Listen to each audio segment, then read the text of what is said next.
Setiap kali Pak Heru bertengkar sama Bu Heru, aku pasti ketiban sial, tapi sial yang membahagiakan. Hehehe. Habisnya gimana lagi? Tiap kali mereka bertengkar, Pak Heru pasti langsung pergi, ninggalin Bu Heru sendirian di rumah mereka. Kalau sudah seperti itu, Pak Heru juga nggak akan mau pakai sopir, dia langsung aja ngeloyor ngebut, nyetir mobil sendiri, sehingga aku yang selama ini jadi sopir di rumahnya sering serba salah. Kalau majikan lagi bertengkar, biasanya aku pasti jadi pelampiasan kemarahan Pak Heru dan juga kekesalan Bu Heru, kena semprot habis-habisan, padahal kalau mau dibilang, aku nggak pernah tahu apa masalahnya yang membuat mereka bertengkar. Malam itu mereka bertengkar lagi, Pak Heru ngomelin aku dan memintaku untuk diam di rumahnya. Pokoknya kamu harus diam di rumah saya, jangan kemana-mana, dan jangan pulang ke kontrakan kamu, karena saya mau pergi, mau menginap di tempat lain saja, kata Pak Heru sebelum berlalu dengan mobilnya. Biasanya kalau sudah begitu, aku menurut saja, daripada aku malah dipecat karena nggak nurut sama bosku itu. Ya nggak apa-apalah, tidur di sofa juga nggak masalah, malah lebih nyaman daripada di kamar kosku. Malam itu Bu Heru juga ngomelin aku, katanya padaku, kamu juga sama saja sama bos kamu, dasar laki-laki memang nggak ada yang bisa dipercaya, ujarnya dengan kesal. Belum sempat aku ngejawab atau membela diri, Bu Heru langsung balik badan ke dalam, lalu pintu kamar ditutup dengan keras. Seperti biasanya, sehabis bertengkar sama suaminya, Bu Heru pasti mengurung diri di kamarnya sampai besok pagi, jadi aku merasa bebas di rumahnya, mau makan atau minum bebas sekali, tinggal minta ke Mbok Parti, pembantunya. Dan yang lebih bikin aku senang, Mbok Parti pasti sangat antusias kalau aku menginap di rumah majikannya, sebab sejak pertama kali jadi sopir di sini, aku sudah bisa merasakan kalau wanita setengah baya itu punya perasaan dan keinginan padaku. Seperti malam itu, Mbok Parti menghampiriku yang sedang bikin mie goreng dan teh di dapur. Dia wanita yang sudah berusia 46 tahun, atau sepantaran dengan ibuku di kampung halaman. Bedanya Mbok Parti terlihat lebih muda dari usianya karena hidupnya terawat selama di kota. Malam itu, dia semakin kelihatan lebih segar dan lebih muda karena hanya pakai kaos dan celana legging. Biasanya Mbok Parti selalu pakai gamis dan hijab, namun malam itu tampil lebih santai dan ketat. Kamu kena marah lagi ya, Gus, sama Tuan dan Nyonya? Tanyanya dengan suara pelan padaku. Dia berdiri di sampingku, membantuku mengaduk gelas teh hangat. Sementara aku sibuk bikin mie goreng. Jarak kami sangat dekat, aku bisa menghirup aroma wangi sampo dari rambutnya yang dibiarkan terurai tanpa hijab. Iya, Embot, biasalah, tiap bulan ada saja yang membuat Pak Bos dan istrinya bertengkar, dan tiap bertengkar, selalu saja saya yang jadi pelampiasan kemarahan, heran juga saya, jawabku bawa arti tersenyum. Ya kalau nggak begitu, kamu kan belum tentu mau menginap di sini. Jadi syukur deh Tuan dan Nyonya bertengkar, jadi Embot bisa minta bantuan kamu lagi. Hehe, bisiknya. Mendengar ucapan Mbok Parti, seketika dadaku terasa hangat, dan ada perasaan yang mulai berubah. Aku ingat betul bulan lalu, ketika aku menginap di rumah majikanku, Pak Heru dan Bu Heru ini, Mbok Parti membangunkanku yang tidur di sofa ruang keluarga, lalu memintaku pindah ke kamarnya, alasannya kasihan kalau di sofa, banyak nyamuk, dan dia khawatir aku jadi nggak bisa nyenyak tidurnya. Selain itu, Mbok Parti juga minta tolong karena saat itu badannya terasa pegal, kebanyakan kerja. Saat aku sedang mengenang yang lalu, Mbok Parti menepuk lenganku sambil mencubitku. Gus, kok malah ngelamun sendiri? Itu tuh entar gosong loh mie gorengnya, katanya menyadarkan lamunanku. Wah, iya, Embot, hampir gosong nih. Balasku sambil menyelesaikan masak mie gorengnya. Ya udah, kamu makan dan minum teh dulu. Entar jam 11 malam Embok tunggu di belakang. Ya, pintanya. Dia berkata seperti itu dengan nada yang rendah, terdengar sangat manja dan menggoda. Malam itu aku tawarin makan dulu, tapi Mbok Parti menolak dan langsung beranjak ke dalam kamarnya.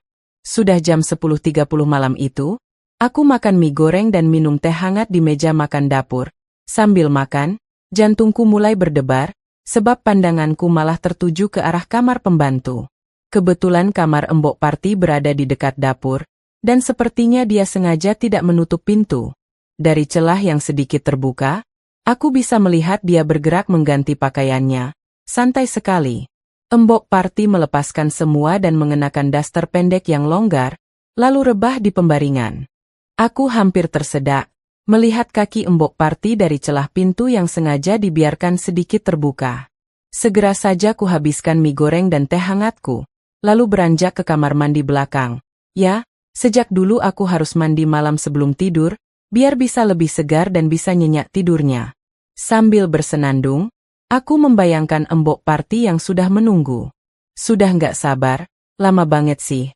Gus, udah pukul 11 loh, kata Embok Parti ketika aku selesai dan menghampiri di kamar.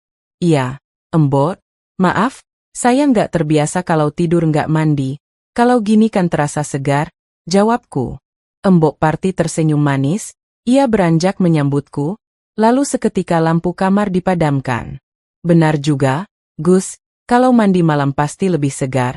Sekarang kamu bantuin Embok, ya, bisiknya. Suasana kamar menjadi temaram, hanya diterangi sinar lampu dari dapur.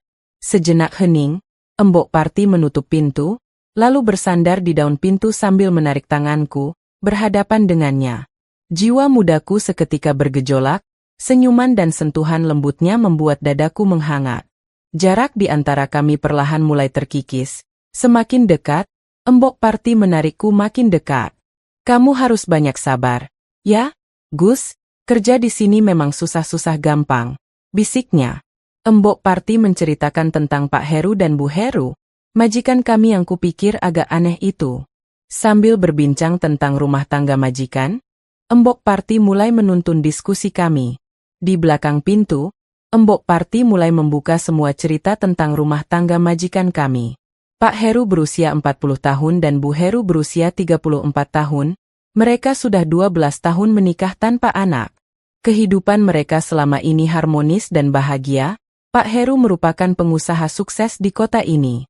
Embok sendiri sudah ikut sama Tuan dan Nyonya sejak 10 tahun lalu. Gus, saat Embok masih punya suami, Embok Parti menjelaskan hal itu sambil kembali memberikan sambutan hangatnya pada diriku. Kutanya, terus, Embok, di mana suami Embok sekarang? Sejak kapan Embok hidup sendirian? Embok Parti tak langsung menjawab, nafasnya mulai tak beraturan ketika menyampaikan sambutannya. Aku semakin berdebar, tatkala dia menatapku dengan sorot mata yang begitu dalam, penuh makna. Dia melemparkan senyuman manisnya, lalu berbalik menghadap pintu, membelakangi diriku. Embok sudah lama sendiri, Gus, sejak 5 tahun yang lalu, ketika mendiang suami Embok meninggal, makanya Embok heran kenapa Bu Heru sering bertengkar sama Pak Heru, padahal masih bersama. Ah, Gus, makanya besok kalau kamu cari istri, harus yang beneran sehati denganmu, kata Embok Parti. Suara Embok Parti terbata-bata, karena sambil mendengarnya, aku juga mulai menuruti keinginannya. Suasana malam itu dipenuhi kehangatan, kami berbincang tentang suka duka masa lalu Embok Parti. Obrolan kami semakin akrab di saat aku mulai memberikan masukan dan saranku untuknya. Pelan-pelan saja kita ngobrolnya. Ya, Gus, biar nggak cepat selesai dan kehabisan bahan. Pintanya. Ku jawab. Iya, Embok. Teruskan saja ceritanya, saya akan mendengarkan sampai Embok selesai. Dia melanjutkan cerita, sementara pikiranku semakin tak karuan, jarak di antara kami mulai hilang. Embok Parti terdiam sejenak saat aku menempatkan solusiku ke dalam alam pikirannya. Setelah dirasa solusi permasalahan kami sudah tepat dan sesuai alur dan iramanya, dia pun berkata, dulu Embok sangat bahagia. Gus, saat mendiang suami masih ada, Embok selalu diberi kasih sayang, makanya aneh saja kalau lihat Pak Heru dan Bu Heru sering bertengkar. Gus, gimana menurutmu, Gus? Apakah Embok salah kalau batin ini merasa hampa setelah 5 tahun hidup sendirian? Embok bahagia sekaligus kamu mau membantu Embok melewati semua ini. Teruskan, Gus, pintanya. Sesekali Embok Parti menoleh ke belakang, tersenyum padaku, lalu melanjutkan semua ceritanya. Ku jawab, iya, Embok, nggak salah kok. Mungkin saya yang salah karena sudah seperti ini. Saya juga senang, Embok, kalau melihat Embok bisa bahagia dan tersenyum. Balasku dengan suara berat. Malam itu Embok Parti menjelaskan padaku tentang masalah dalam rumah tangga majikan kami. Pak Heru dan Bu Heru mulai sering bertengkar sejak 3 tahun terakhir gara-gara masalah anak. Kata Embok Parti, orang tua Pak Heru yang sudah tua mendesak agar mereka bisa memberikan cucu. Pak Heru disuruh mencari istri lagi. Gus, karena orang tuanya sudah tua dan ingin punya penerus. Soalnya Pak Heru itu anak satu-satunya dalam keluarganya. Gus, itulah masalah majikan kita. Aku mendengarkan cerita Embok Parti dengan samar-samar karena aku harus berusaha santai. Ucapan Embok Parti semakin lama makin pelan, seperti hendak mencapai puncak yang melegakan. Terus, Embok, apakah Bu Heru menerima permintaan mertuanya itu? Tanyaku di telinganya. Ah, Gus, nanti saja lanjutin ceritanya. Ya, Gus, Embok hampir. Ah, dikit lagi selesai. Gus, balas Embok Parti. Ternyata rumah tangga Pak Heru dan Bu Heru sudah 3 tahun gak harmonis seperti dulu. Aku yang baru setahun bekerja sebagai sopir di rumah mereka baru tahu semua dari Embok Parti. Namun semua cerita itu terputus karena Embok Parti tak melanjutkan ceritanya tentang majikan kita. Selesaikan saja cerita kita dulu. Ya, Gus, bisik Embok Parti, suaranya nyaris tak terdengar. Ku jawab. Iya, Embok, terserah Embok mana baiknya. Saya hanya berusaha membantu Embok, balasku. Malam semakin larut, tetapi kehangatan yang mengisi ruangan ini justru semakin terasa. Nafas Embok Parti masih belum beraturan, seolah ada sesuatu yang tertahan di dalam dadanya. Aku sendiri merasakan getaran aneh dalam diriku, bukan hanya karena cerita yang baru saja ku dengar, tetapi juga karena cara Embok Parti menatapku. Sorot mata yang belum pernah kutemui sebelumnya. Gus, kamu baik sekali, ucapnya pelan. Sudah lama sekali nggak ada yang mau dengar cerita Embok seperti ini. Aku menelan ludah, mencoba meredakan debaran yang semakin kuat di dada. Saya cuma ingin membantu. Embok, kalau ada yang bisa saya lakukan, Embok bilang saja. Ia tersenyum, tetapi ada sesuatu yang menggetarkan di balik senyum itu. Tatapannya semakin dalam, menembus pertahananku yang mulai goyah. Malam ini kamu sudah melakukan lebih dari cukup, Gus. Ia tidak mengalihkan pandangannya dariku. Waktu seolah berhenti, menyisakan hanya kami berdua dalam keheningan yang semakin menyesakkan. Aku bisa melihat tangan Embok Parti sedikit gemetar saat ia menyentuh lenganku lagi, kali ini dengan kelembutan yang berbeda dari sebelumnya. Aku menarik nafas dalam-dalam, ada sesuatu yang menggantung di udara, sesuatu yang belum pernah kurasakan sebelumnya. Bo, aku mencoba berkata sesuatu, tetapi kata-kataku terputus saat ia tersenyum lembut, mendekat perlahan, menghapus sisa jarak di antara kami. Aku bisa mendengar detak jantungku sendiri, bisa merasakan bagaimana malam ini membawa kami ke titik yang tak pernah kubayangkan. Gus, bisiknya di dekat telingaku, jangan kemana-mana dulu, temani Embok. Malam ini aku diam, tidak bisa berkata apa-apa, hanya bisa merasakan bagaimana kehangatan yang ada di antara kami semakin menelan semua batasan yang sebelumnya ada. Dan malam pun terus berlanjut dalam cerita yang tidak pernah kusangka akan terjadi. Saat aku terbangun, kepalaku masih terasa berat, pikiranku bercampur aduk. Cahaya pagi yang mulai menerobos dari celah jendela kamar Embok Parti membuatku tersadar sepenuhnya. Aku menoleh ke samping, melihat Embok Parti masih tertidur pulas dengan nafasnya yang teratur. Jantungku berdetak kencang, aku langsung duduk, menatap sekeliling, memastikan tak ada suara dari luar kamar. Astaga, aku harus segera keluar dari sini. Perlahan aku menarik selimut yang menutupi tubuhku, lalu bangkit dengan hati-hati agar tidak membangunkan Embok Parti. Aku bisa merasakan dinginnya lantai saat kakiku menyentuh ubinnya. Dengan langkah perlahan, aku berjalan ke arah pintu, membuka sedikit celah, mengintip keluar, rumah masih sunyi. Aku menghela nafas lega, waktu masih menunjukkan pukul 5 pagi, tetapi aku tidak bisa mengambil resiko kalau Bu Heru bangun dan melihatku keluar dari kamar Embok Parti. Aku tidak bisa membayangkan apa yang akan terjadi. Dengan cepat, aku keluar dari kamar, menutup pintunya perlahan, kakiku terasa lemas saat melangkah menuju ruang tengah. Aku duduk di sofa, mencoba menenangkan diri, menarik nafas panjang. Apa yang sebenarnya sudah kulakukan? Pikiranku melayang ke kejadian semalam, Keintiman yang terjadi antara aku dan Embok Parti terasa begitu nyata, tetapi juga seperti mimpi yang sulit ku percaya. Aku tidak tahu apakah harus menyesal atau menerima apa yang sudah terjadi. Satu hal yang pasti, aku tidak boleh lengah, aku harus bersikap seperti biasa saat Bu Heru bangun, seolah tidak ada yang terjadi. Aku menyandarkan tubuhku di sofa, mencoba mengatur nafas, tetapi sebelum aku bisa sepenuhnya menenangkan diri, suara langkah kaki terdengar dari arah kamar utama. Bu Heru sudah bangun. Aku segera meraih ponselku, berpura-pura mengecek sesuatu, mencoba terlihat santai. Saat Bu Heru keluar dari kamar dengan rambut yang masih sedikit berantakan, ia melirik ke arahku. "Kau sudah bangun, Gus?" tanyanya sambil menguap. Aku tersenyum kecil, menutupi kegugupanku. "Iya, Bu, tadi kepagian bangunnya, susah tidur lagi." Bu Heru mengangguk kecil, lalu berjalan menuju dapur. Aku menghela nafas dalam-dalam, berusaha menenangkan diri. Aku berhasil kembali ke sofa sebelum ketahuan. Tapi bagaimana dengan Embok Parti? Apakah ia akan bersikap biasa saja, atau justru akan ada sesuatu yang berubah setelah malam tadi? Pagi itu setelah sarapan, Bu Heru sudah rapi dengan setelan kerja berwarna krem, rambutnya disanggul rapi, dan parfum khasnya tercium lembut di udara. Aku berdiri di dekat meja makan, sedikit canggung, sementara Embok Parti sibuk merapikan sisa-sisa sarapan. "Gus, siap-siap, ya. Antar aku ke kantor," kata Bu Heru sambil meraih tas tangannya. "Siap, Bu," jawabku cepat, namun sebelum beranjak, Bu Heru menatapku lagi dengan senyum tipis yang sulit diartikan. Tatapannya bukan sekedar perintah, tapi ada sesuatu di baliknya, seolah sedang menimbang-nimbang sesuatu dalam pikirannya. Tadi malam tidur nyenyak, Gus?" tanyanya santai sambil memasang anting di telinganya. Aku menelan ludah. Pertanyaan itu terasa seperti jebakan.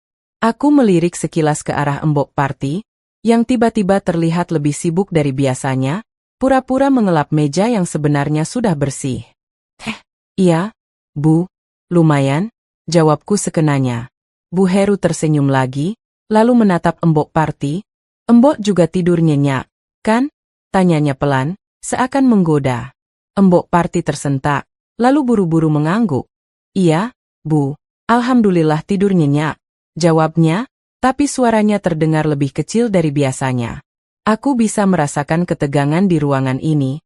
Embok Parti jelas gelisah, dan aku sendiri mencoba tetap bersikap tenang. Bu Heru menatap kami bergantian, lalu tersenyum kecil. "Ya sudah, ayo kita berangkat." Aku segera mengambil kunci mobil dan mengikutinya keluar rumah, meninggalkan Embok Parti yang masih berdiri di meja makan dengan ekspresi khawatir.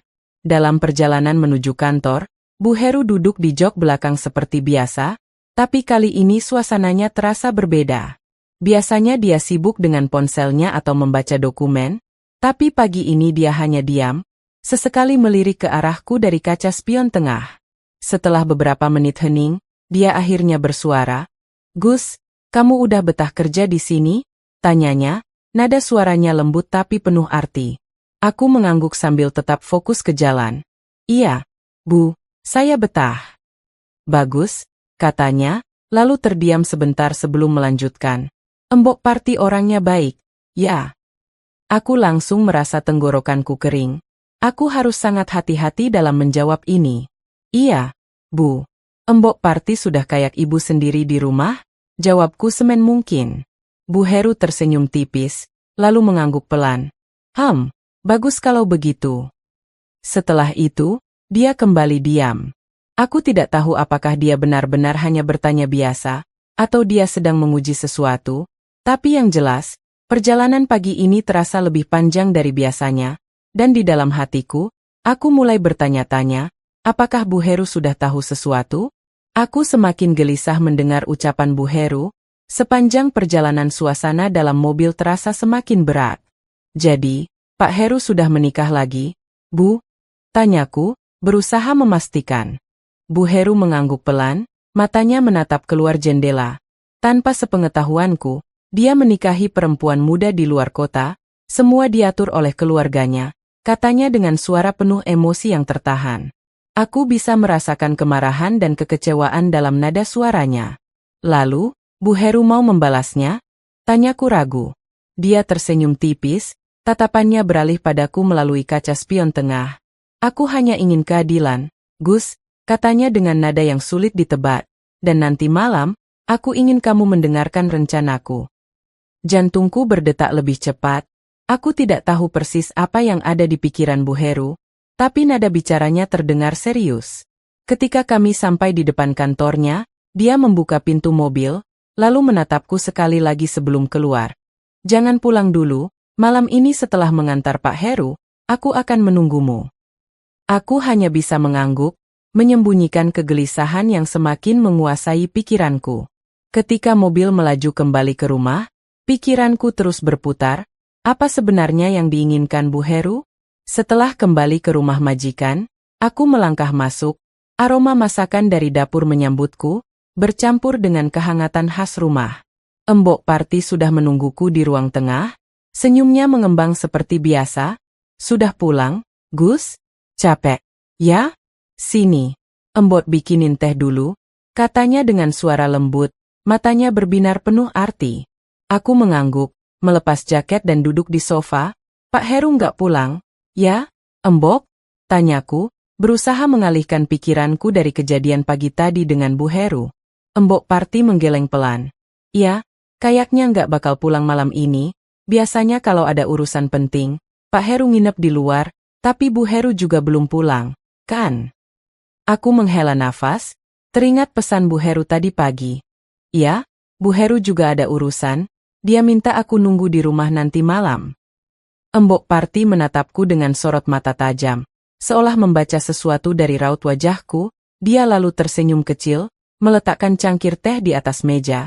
Gus, hati-hati. Ya, Embok ngerti ada sesuatu yang sedang terjadi di rumah ini. Aku menatapnya, mencoba membaca maksud di balik kata-katanya. Maksud Embok. Dia duduk di sampingku, menatap lurus ke mataku. Pak Heru sibuk dengan dunianya sendiri, Bu Heru jelas kecewa, dan sekarang dia mulai mencari sesuatu untuk mengisi kehampaan itu. Kamu ngerti, kan? Aku menelan ludah, mendadak merasakan beban yang lebih berat dari sebelumnya. Malam ini, entah apa yang akan terjadi, dan aku tidak tahu apakah aku siap untuk menghadapi rencana Bu Heru. Embok Parti menatapku dengan penuh pengertian, seolah membaca kebimbanganku. Dia tersenyum lembut dan mengusap pundakku dengan penuh kehangatan. Gus, jangan terlalu dipikirkan, kadang kita cuma butuh tempat untuk merasa diterima, katanya lirih. Aku hanya diam, menyesap teh yang mulai mendingin di tanganku, perasaan di dadaku bercampur aduk antara beban yang semakin berat dan kenyamanan yang ditawarkan oleh Embok Parti. Sini, Gus, suaranya terdengar begitu tulus, aku menurut. Melangkah mengikuti Embok Parti ke kamarnya. Aku ragu sejenak di ambang pintu, tapi tatapan Embok Parti seolah menenangkan kegelisahanku. Cahaya pagi menyelinap masuk dari jendela, menyinari ruangan yang terasa begitu hangat dan nyaman. Duduk sini dulu, Gus, katanya sambil menepuk sisi ranjangnya. Kadang kalau hati lagi ruwet, kita cuma butuh tempat buat merasa diterima. Aku menurut, duduk di sampingnya, dia tidak langsung bicara, hanya membiarkan keheningan menemani kami sejenak. Lalu dengan suara pelan, dia mulai bercerita tentang kesepiannya, tentang bagaimana 5 tahun terakhir terasa begitu panjang dan sunyi. Embok cuma pengen merasa dihargai lagi, Gus, bisiknya. Aku menatapnya, tidak ada kepalsuan di sana, hanya keinginan sederhana untuk menemukan kembali arti kehangatan yang pernah hilang. Dan di saat itu, aku tahu pagi ini akan menjadi lebih dari sekadar awal hari yang biasa, di mana cerita semalam kembali terulang. Malamnya, aku masih tinggal di rumah Pak Heru sesuai perintah Bu Heru. Malam itu udara terasa lebih dingin dari biasanya. Setelah seharian beraktivitas, aku baru saja merebahkan diri di kamar belakang saat telepon bergetar di atas meja. Ke kamar saya sekarang, pesan singkat dari Bu Heru. Jantungku berdetak lebih cepat. Aku tahu pembicaraan di mobil tadi pagi bukan sekedar omong kosong. Dengan langkah hati-hati, aku menuju lantai atas, ke kamar Bu Heru yang berada di ujung lorong. Begitu mengetuk pintu, suara lembut namun tegas terdengar dari dalam. Masuk, Gus. Aku membuka pintu dan menemukan Bu Heru duduk di tepi ranjang. Berbeda dari pagi tadi, kali ini ia tidak dalam balutan busana kerja yang formal, rambutnya terurai, dan wajahnya tampak lebih santai, meski ada bayangan kegelisahan di matanya. Duduk, katanya, menunjuk kursi di depannya.